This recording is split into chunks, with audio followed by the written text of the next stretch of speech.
Hi moms, welcome to Fit Mom Fitness Lab.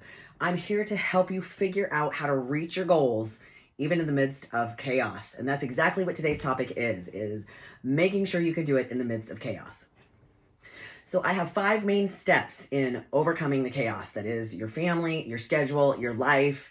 I know it's difficult. You're trying to get a lot of things accomplished on very little time. You don't really have a lot of time for you, but there are ways that you can make it work for you.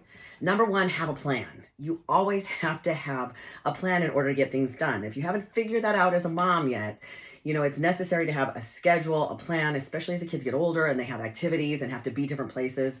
One year I had 3 kids and soccer. The practice was the exact same time, 3 days a week, and I had to be at different ends of the valley to drop kids off at the exact same time.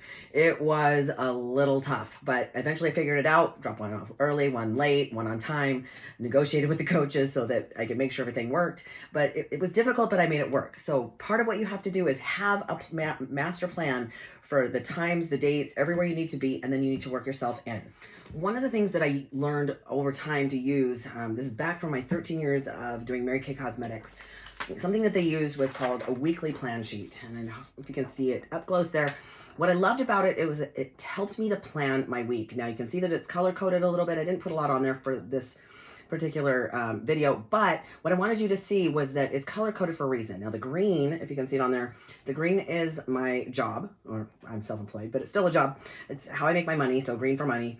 The red is my things that I do for my job that don't necessarily directly make me money, like posing and stuff that I do with my clients, my competitors.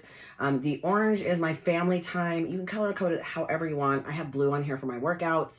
Whatever your personal health is, I do plan some time for food prep in there, but whatever it is that helps me with my health. And that can include doctor's appointments, hair, makeup, nails, it's all the things that I do for myself. So this is how I make it work, no matter how busy my week is. Now, I learned a long time ago that busy people know how to get things done. So I realize that your time is precious. You have a lot going on. You're trying to figure out how much to denote to each part of your life. This is the best way to figure that out.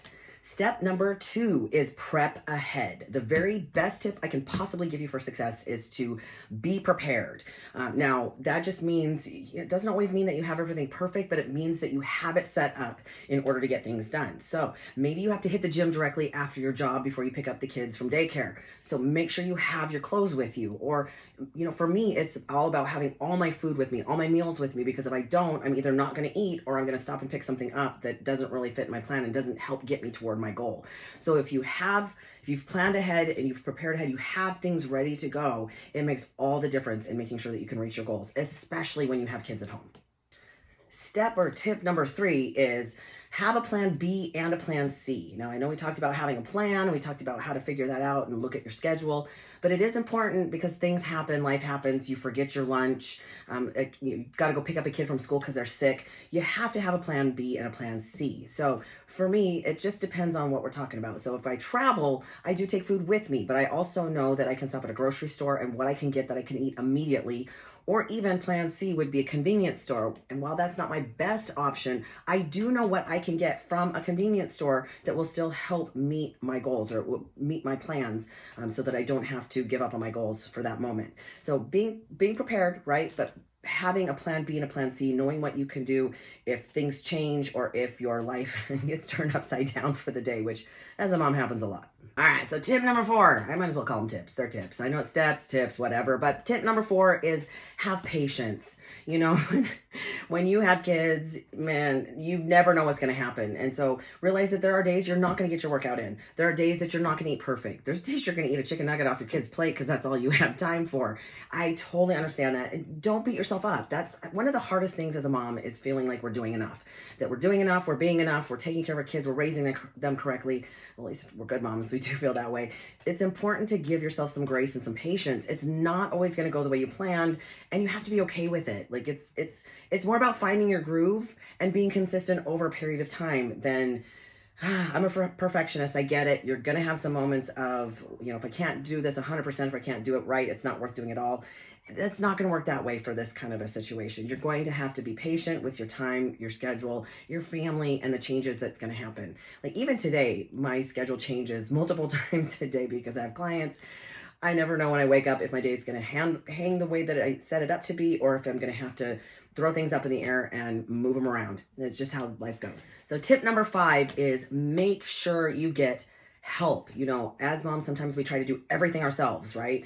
Part of it, I know it's our kids. We want to make sure we're there for them for everything. But at some point, we have to delegate a little bit, or we're going to lose our minds and not get anything else done. So whether that's getting your significant other to help, and don't let them roll with the fact that, you know, don't let them tell the people they're babysitting, they're parenting.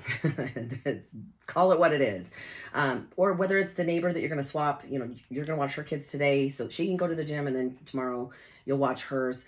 Pick a gym that has a daycare. Make sure that you have things in place so that you have the help you need in order to get those things accomplished. I know it's tough to delegate. Trust me, I know that.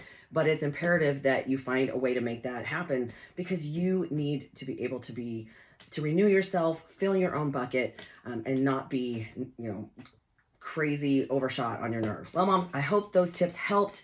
You know, again, I started out with young kids, so I totally get that it's difficult, and things come up, and sometimes you're going to wonder if it's even worth it. But you remember that you are their very best role model when it comes to health and fitness. And if you teach them young and help integrate them into a healthier, nutritious, and enjoy exercise, it's going to be so worthwhile, and you're going to be proud of yourself because you did.